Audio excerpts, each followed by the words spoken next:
Dalam rekaman video amatir, terlihat gumpalan asap tebal dan api terus membakar satu unit rumah bangunan semi permanen. Banyaknya bahan yang mudah terbakar, serta bangunan rumah yang terbuat dari material kayu, membuat api terus semakin membesar.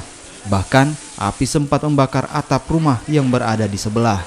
Pemilik rumah mengaku api muncul pertama kali dari lantai 2 tempat meteran listrik terpasang yang mengeluarkan percikan api.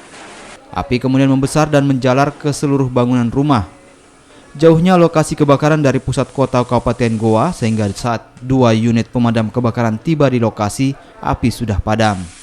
Belum diketahui penyebab pasti kebakaran, tapi dugaan sementara kebakaran akibat arus pendek listrik. Kalau yang di situ ya, baru jatuh itu api di yang mobil dia bisa masuk itu karena dia di pintu yang dari meteran listrik, Pak? Iya. Oh, koslet listrik, Pak, ya? Iya kan, di situ tuh. Jam berapa kejadiannya, Pak?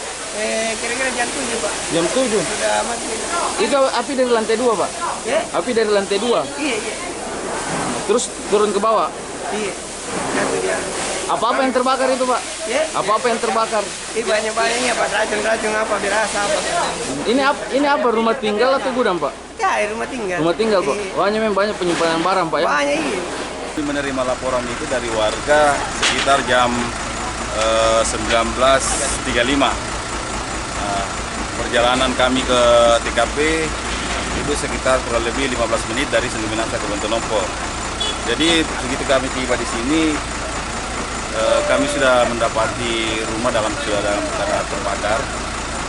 Dengan salah satu yang terbakar itu adalah sebuah mobil dengan sebuah rumah semi permanen, di mana dalam rumah itu banyak barang-barang jualan.